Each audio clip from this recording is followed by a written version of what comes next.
see, we will do some more questions based on your alternate or linear pair or the complementary, supplementary, the mixtures we have done previously. जो जो mixture हम लोग angles का previously कर चुके हैं उनके based हम लोग कुछ numericals करेंगे और ठीक है, उसके बाद हम लोग next theorem भी करेंगे क्योंकि इसके just पहले हम लोग ने 2 theorem भी करे थे.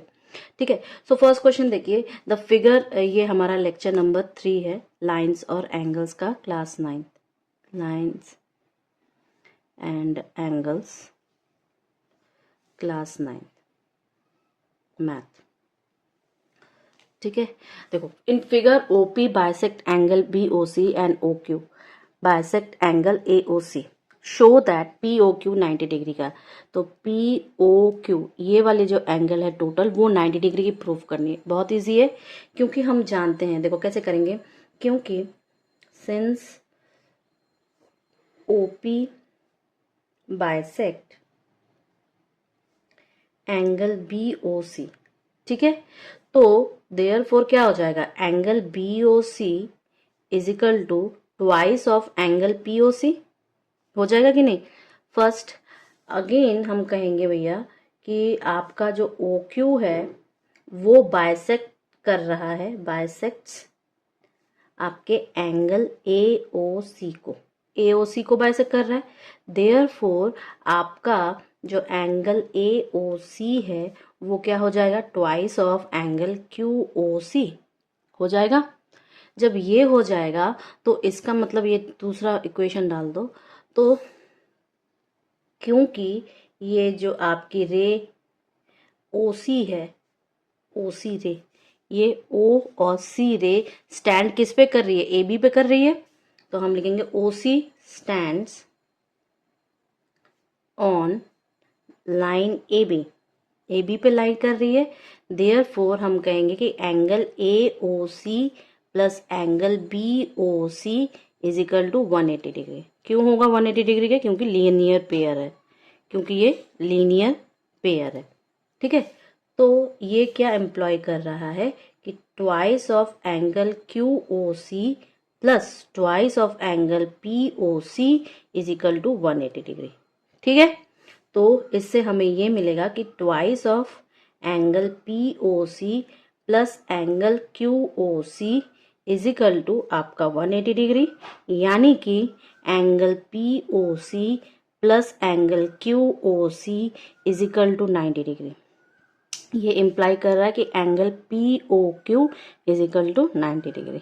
हो गया proof, P O Q 90 degree के. ठीक है, नेक्स्ट क्वेश्चन देखिए, in figure ray O E bisect angle A O B bisect angle A O B. ठीक है, और O F is a ray opposite to O E, O F O E के opposite है. Show that F O B is equal to F O A. ये भी easy है, कैसे करेंगे बताओ. देखो, हम कहेंगे कि भैया सिंस सॉल्यूशन में इसमें भी सॉल्यूशन में था, सिंस आपका जो रे ओ ई है, रे ओ ई बाइसेक्ट एंगल, कौन से एंगल को बाइसेक्ट कर रहा है बेटा, एंगल ए ओ बी को. ठीक है, अच्छा, ऑनलाइन सारे जो हैं आप मुझे अभी बता देना. ठीक है, और जो यूट्यूब फ्रेंड्स है वो आप मुझे कमेंट में बता देना या आप टेलीग्राम में डाल देना. ठीक है, तो इसके वजह से क्या हो जाएगा कि ई ओ बी जो है एंगल ई ओ ए के बराबर है. क्लियर. अब देखो, रे जो आपका ओ बी है वो कहाँ पर स्टैंड कर रहा है बताओ, O B stands on line E F, line E F पर स्टैंड कर रहा है. इस वजह से लीनियर पेयर हो जाएगा ना. एंगल आपका E O B plus angle F O B is equal to 180 degree, क्योंकि ये लीनियर पेयर हो जाएगा, लीनियर पेयर हो जाएगा. ठीक है, क्योंकि ये क्या हो जाएगा आपका, लीनियर पेयर हो जाएगा. जब ये लीनियर पेयर हो जाएगा तो मेरे पास एक और रे है आपकी ओ ए. ठीक है, अभी हम लोग ओ बी की बात किए, सिमिलरली हम लोग ओ ए की बात करेंगे. तो रे, ये देखो ए हो गया, ये आपका दूसरा इक्वेशन हो गया. अब हम तीसरे इक्वेशन की तरफ बढ़ेंगे कि रे OA stands on the line EF पर स्टैंड कर रही है। इस वजह से आपका angle EOA plus angle FOA is equal to 180 degree हो गया ना। 180 डिग्री लीनियर पेयर के वजह से। तो इसको आप 3 लिख दो बेटा जी। तो 2 और 3 से हमें क्या मिला, फ्रॉम 2 एंड 3 क्या हो जाएगा, angle EOB plus angle FOB is equal to angle EOA plus angle FOA। ठीक है, इससे हमें क्या मिला कि angle EOA plus angle FOB is equal to angle EOA plus angle FOA। ठीक है, क्यों ऐसा हुआ, इसका भी एक कारण है। ये इसलिए हुआ क्योंकि angle EOB is equal to angle EOA। क्यों, क्योंकि ये आपके इक्वल है। क्यों, क्योंकि ये बाइसेक्ट कर रहा है। OE जो है वो बाइसेक्ट कर रहा है। फ्रॉम 1 लिख दे रही हूँ, पूरा ना लिख के। ठीक है, इस वजह से ये लाइन कह रही है कि एंगल आपका FOB is equal to angle FOA। Clear है ना। और यही तो हमें प्रूफ करना था। ठीक है, नाउ सी ये वाला question. In figure line XY and MN intersect O। XY और MN ठीक है एक दूसरे को इंटरसेक्ट करे O पर। If POY is 90 degree, A is to B is equal to 2:3, find C। एक बात बताइए, पहले भी हम लोग रेशियो वाला जो आपका होता है ना, इसके पहले भी रेशियो जैसे A is to B अभी 2:3 है, वैसे पहले भी हम लोग कर चुके हैं। मैंने आपको बोला कि उसको X से मल्टीप्लाई कर देते हैं एंगल को कंप्लीट करने के लिए। दूसरी चीज ये एक एनसीईआरटी का क्वेश्चन है। तो किसी पेरेंट ने मुझे पूछा था कि मैम एनसीईआरटी के क्वेश्चंस भी कवर अप हो जाएंगे क्या, तो मैंने आपको बोला था बिल्कुल, बिकॉज हम लोग क्या करते हैं, एवरीडे की क्लास की ट्रांसपेरेंसी रखते हैं बेटा जी। तो इस वजह से आप बिल्कुल टेंशन मत लो, हम लोग एनसीईआरटी को भी कवर करेंगे और एक्स्ट्रा इंपॉर्टेंट क्वेश्चंस भी कवर अप करेंगे जो कि आपके कंसेप्ट के लिए और अलग कोई ओलंपियाड जैसे एग्जाम को देता है, अपीयर करता है, तो उसके लिए भी। ठीक है, अलॉन्ग विद आपके क्लासेस के साथ अगर देते हो तो उसके लिए भी आपके लिए ये हेल्पफुल ही होगा। लेकिन प्रॉपर नोट्स बना के अपने पास रखना है, ये नहीं कि फेंक देना है नोट्स बना के। ठीक है सो अब इस फिगर के अनुसार हम लोग क्या करेंगे, हम कहेंगे कि देखो हम देख सकते हैं कि OP stands on line, OP stands on line आपका XY। ठीक है, XY पे लाइन कर रहा है। इस वजह से हम कहेंगे बेटा कि XOP प्लस POY जो है वो आपका 180 डिग्री होगा। क्यों, क्योंकि लीनियर पेयर के वजह से। ठीक है, अब इसके वजह से हम कहेंगे कि A plus B plus 90 degree is equal to 180 degree. क्यों होगा ऐसा, क्योंकि हम जानते हैं कि POY जो है वो 90 डिग्री का है और ये गिवन क्वांटिटी है, ये हमारी गिवन क्वांटिटी है। तो इससे हमें ये मिल रहा है कि A प्लस B जो है वो 180 माइनस 90 हो जाएगा, 180 डिग्री माइनस 90 डिग्री, यानी कि A प्लस B जो है वो 90 डिग्री का हो जाएगा। 90 डिग्री का हो गया। अब देखो मैंने आपको बोला था कि रेशियोज जो होते हैं वो हमेशा सम कर देते हैं, मतलब मल्टीप्लाई कर देते हैं x से, और मल्टीप्लाई करके टोटल एंगल जो 180 डिग्री का होता है उसका सम कर लेते हैं। ठीक है, सो यहाँ पे हम क्या करेंगे, 2x plus 3x is equal to 90 degree. This implies that 5x is equal to 90 degree. This implies that x is equal to 90 degree by 5, 90 degree by 5, यानी कि हमारे पास x की वैल्यू क्या आ जाती है, 18 डिग्री। ठीक है, अब हम कहेंगे भैया a जो है वो 2x है, यानी कि 18 इंटू 2 यानी कि 36 डिग्री का हुआ। साथ ही साथ b जो है वो हमारा 3x का है, यानी कि 3 into 18 is equal to 54 degree का हुआ। राइट, तो अब दूसरा देखेंगे कि हमारा जो OX है वो OX कहाँ पर स्टैंड कर रहा है, ओ एक्स हमारा इस वाले लाइन पे एम एन लाइन पे स्टैंड करे। अब इधर से देखो, अब तक आप ऐसे देख रहे थे, अब आप ऐसे देखो, तो हम कहेंगे कि since ray O X stands on line M N, line M N, ठीक है, इस वजह से हमारा M O X plus X angle X O N is equal to 180 degree होगा कि नहीं? 180 डिग्री। क्यों? क्योंकि लीनियर पेयर के वजह से, लीनियर पेयर के वजह से। तो जब ये लीनियर पेयर के वजह से हो जाएगा तो हम ये कह सकते हैं कि b plus C is equal to 180 degree, और b की वैल्यू तो अभी निकालें, 54 degree plus C is equal to आपका 180 डिग्री। तो इससे हमारा c जो है वो 180 माइनस 54 यानी कि 126। This implies that c is equal to 126 degree. यही तो हमें निकालना था। क्लियर है ना? आगे बढ़े। अब देखो next question, in figure P Q R is equal to P R Q, P Q R is equal to P R Q, then prove that P Q S is equal to P R T, P Q S is equal to P R T. भीतर वाले equal है आपस में तो बाहर वाले आपस में इक्वल है, ये प्रूव करना है और ये एक एनसीईआरटी का क्वेश्चन है। इंटरेस्टिंग है, देखते हैं कैसे प्रूव करते हैं। अब बोलेंगे कि भैया सॉल्यूशन में कि सिंस रेज जो आपके Q P and R P, ठीक है, ये स्टैंड कहां पर कर रहे हैं? एस टी पर, स्टैंड ऑन एस टी। इस वजह से आपका जो angle S Q P plus angle P Q are है वो 180 डिग्री के बराबर होगा, और साथ ही साथ आपका angle S R P plus angle P R T वो भी आपके 180 डिग्री के बराबर होगा। होगा कि नहीं? हो जाएगा ना? एक इधर का एक इधर का, इस वजह से, ठीक है। तो ये कहता है बेटा कि angle P Q S plus angle P Q R is equal to 180 degree and आपका angle P R Q plus angle P R T is equal to 180 degree, ठीक है। अब इस वजह से हम कह सकते हैं कि angle P Q S plus angle P Q R is equal to आपका angle P R Q plus angle P R T, ठीक है। तो इस वजह से हम कहेंगे कि angle P Q S plus angle P Q R is equal to angle P Q R plus angle P R T. क्यों ऐसा कहेंगे बेटा? क्योंकि angle P R Q is equal to angle P Q are ये given quantity है हमारी, ये हमारी गिवन क्वांटिटी है, ठीक है। इस वजह से हमारे पास P Q R S is equal to P R T हो गया, और यही तो हमें प्रूव करना था। क्लियर है ना? अब नेक्स्ट क्वेश्चन देखो बेटा जी, क्या कह रहा है? In the figure X plus Y is equal to Y plus Z then prove that A O B is a line.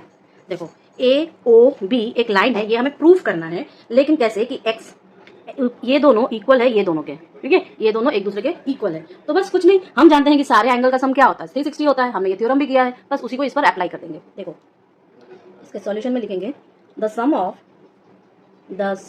Of all the angles round a point is equal to 360 degree, 360 degree. therefore हम कहेंगे x plus Y plus Z plus W is equal to 360 degree, 360 degree. या हम ऐसे भी तो कह सकते हैं कि x प्लस वाई एक तरफ ले लो प्लस z प्लस डब्ल्यू एक तरफ ले लो, और इसको हम लोग 360 के बराबर कह सकते हैं। या क्योंकि हम कहेंगे कि x plus Y is equal to W plus Z, तो इसको जब ये गिवन क्वांटिटी है, ये हमारे पास गिवन है, इसको मैं इसके ऊपर अप्लाई करूंगी तो ये चीज क्या बन जाएगी? x plus Y is equal to आपका 360 डिग्री हो गया ना, 360 डिग्री, यानी कि twice of x plus Y is equal to 360 degree. यानी कि हम कह सकते हैं कि x plus Y is equal 360/2 यानी कि 180 डिग्री। अब ये 180 डिग्री है, इसका मतलब ही यही है कि angle BOC plus angle AOC is equal to 180 degree, is equal to 180 degree. इसका मतलब ही ये डायरेक्टली कह रहा है कि AOB is a straight line, straight line. Clear है ना? कोई कंफ्यूजन इस क्वेश्चन में नहीं है, एनसीईआरटी का क्वेश्चन था बेटा जी, ठीक है। अब देखो हमारा ये नेक्स्ट क्वेश्चन क्या है कि in is given that x y z is equal to 64 degree and x y is produced at the point P to a point P, ठीक है, x y को ही प्रोड्यूस कर रहे हैं P पॉइंट तक। Draw a figure from the given information, figure खुद को ही बनाना है। द रे y q bisect z y p, find x y q and reflex x q y p, ठीक है। अब इस फिगर को बनाना है, ये आपका एनसीईआरटी का क्वेश्चन है, और ये हम लोग प्रैक्टिस करेंगे। ये 2-3 थ्योरम है और जो पीछे के एंगल्स पढ़े इसके बेस, इसके बाद हम लोग को नया थ्योरम पढ़ना स्टार्ट करेंगे। तो पहले डायग्राम को बनाते हैं कि एक्स वाई को ही एक्सटेंट प्रोड्यूस कर दिया गया P पॉइंट पर। तो अगर मान लो ये मेरा पूरा एक्स वाई और प्रोड्यूस किया गया है P पर, ठीक है, एक एंगल आपका y से z की तरफ जाएगा, एक एंगल आपका y से q की तरफ जाएगा, ठीक है। तो इसको हम z ले लिए, इसको हम q ले लिए। दिया क्या है आपका x y z आपके 64 डिग्री का, ये आपका x है और ये भी आपका x हुआ, इसका मतलब, ठीक है। क्लियर है ना। मान लेते हैं दोनों को हमने एक्स एक्स कर दिया है। क्यों? Draw figure given that Y Q bisect, क्योंकि वाई क्यू जो है बाइसेक्ट किया है जेड वाई पी को, जेड वाई और पी को, इस वजह से ये वाली लाइन से ये दोनों एक्स एक्स हो गए, मतलब मैंने इक्वल बोला है तो हमने एक्स एक्स मान लिया है। क्लियर है ना। अब इसको सॉल्व करें तो सॉल्व कर रहे हैं। गिवन दैट कि आपके पास जो रे वाई क्यू है bisect angle Z Y P, ठीक है। So I will say let us angle P Y Q, जो अभी बोला मैंने उसी को मैं लिख रही हूँ, is equal to angle Q Y Z is equal to X. This implies that angle P Y Z is equal to 2x का, 2x का हो जाएगा। अब कहेंगे बेटा कि सिंस आपका क्यू वाई जो है stands on ray P X पर, तो हम कहेंगे angle P Y Z plus angle Z Y X is equal to 180 degree के। क्लियर है ना। 180 डिग्री के होगा तो ये कह सकते हैं भाई कि 2x plus 64 is equal to 180 degree के। ऐसा क्यों कहूंगी? क्योंकि बेटा जी इक्वल है, इस वजह से Z Y X equal to आपका X Y Z is equal to 64 degree का होगा। क्लियर है। तो 180 डिग्री का हो गया, इस पर हमने बैठाया तो ये हमारे पास 180 डिग्री का आया। अब हम यहाँ से 2x की वैल्यू 180 माइनस 64 कर सकते हैं, यानी कि ये 116 डिग्री का आया। इससे हम निकाल सकते हैं x इज इक्वल टू आपका 116 116 डिवाइडेड बाई 2, यानी कि हमारे पास 58 है। तो x की वैल्यू क्या आ गई? 58 आ गई। इस वजह से मैं कह सकती हूँ कि angle X Y Q is equal to angle X Y Z plus angle Z Y Q, ठीक, is equal to 64 plus 58 is equal to 122 degree. Clear. और साथ ही साथ रिफ्लेक्स पूछा है तो रिफ्लेक्स हो जाएगा angle Q Y P is equal to 360 degree minus angle Q Y P is equal to 360 degree minus X is equal to 360 minus आपका जो 58 आया था is equal to 302 degree. Clear है ना। यही हमसे पूछ रहा है और हमने यही आपको बताया। क्लियर है। ओके। तो नेक्स्ट क्या है हमारे पास? Vertically opposite angles. देखो वर्टिकली ऑपोजिट, पहले मैं डायग्राम वाइज अगर समझा दूं आपको। मान लो मेरे पास एक ये रे है और एक ये रे है, ठीक है। कुछ भी नाम दे दो इस रे का जैसे कि इसको अगर मैंने ए बी बोल दिया, इसको मैंने सी डी बोल दिया, ठीक है। तो यहाँ पर एक एंगल्स ऐसे बनते हैं और एक एंगल्स ऐसे बनते हैं। ये इनका जंक्शन पॉइंट ओ है, इंटरसेक्शन पॉइंट जो है वो ओ है। तो ये दोनों जो एंगल्स होंगे वो इक्वल होंगे आपस में, और ये दोनों जो एंगल्स होंगे ये होंगे आपस में इक्वल।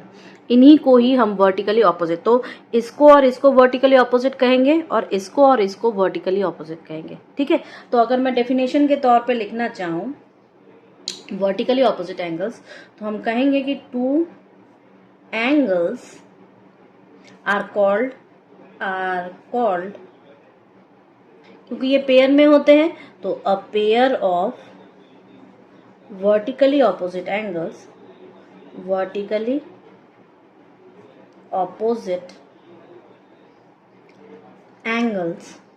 ठीक है। कैसे? If there arms form two pairs of opposite rays,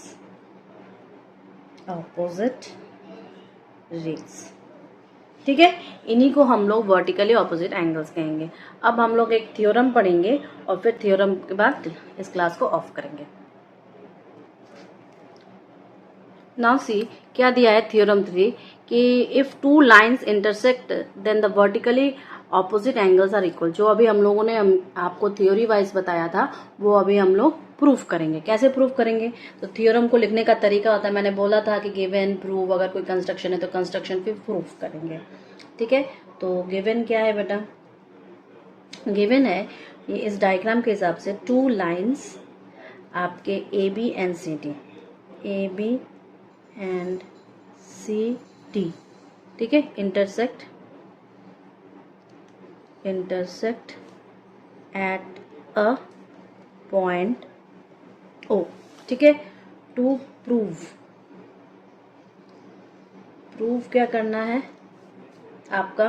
पहला चीज की angle A O C equal to angle D O B, और दूसरा प्रूफ ये करना है कि एंगल बी ओ सी, क्योंकि दो पेयर्स बनेंगे ना वर्टिकली ऑपोजिट एंगल्स के, वही मैं लिख रही हूँ, ठीक है। अब आप आ जाओ प्रूफ पर, ठीक है। कैसे करेंगे? हम कहेंगे सिंस आपका ray O D stands on line AB, therefore आपका angle AOD plus angle DOB is equal to 180 degree के बराबर है। ठीक है, और ये लीनियर पेयर हो गया, लीनियर पेयर। पहला पॉइंट। दूसरा हम कहेंगे कि अगेन आपका रे जो है OA, ठीक है, स्टैंड कहाँ कर रहा है बताओ फटाक से, स्टैंड ऑन लाइन CD, ठीक है। तो इसके वजह से क्या हो जाएगा कि angle AOD plus angle AOC is equal to 180 degree, linear pair की वजह से, लीनियर पेयर के वजह से। तो इसको आप सेकंड को पार्ट कर दो, इसको आप क्या कर दो, सेकंड कर दो। तो हम ये देख सकते हैं कि राइट हैंड साइड जो 1 और 2 का इक्वल है, तो we can see RHS of 1 and 2 are equal, ठीक है। इक्वल होने के बाद है दिस इम्प्लॉयज दैट आपके LHS of 1 and 2 also equal, 1 and 2 के LHS भी इक्वल होंगे। तो इसका मतलब angle AOD plus angle DOB is equal to angle AOD plus angle AOC, ठीक। सो ये बोल रहा है इस वजह से angle DOB is equal to angle AOC, और हम कह सकते हैं कि angle AOC is equal to angle DOB। Similarly हम इस और भी चीज प्रूव कर सकते हैं, सिमिलरली हम ये भी प्रूव कर सकते हैं कि angle BOC is equal to angle DOA। Clear है ना। तो ये हम लोगों ने वर्टिकली ऑपोजिट एंगल्स और एक थ्योरम को तक को प्रूव कर लिया है। इसके बाद हम लोग नेक्स्ट क्लास पे देखेंगे।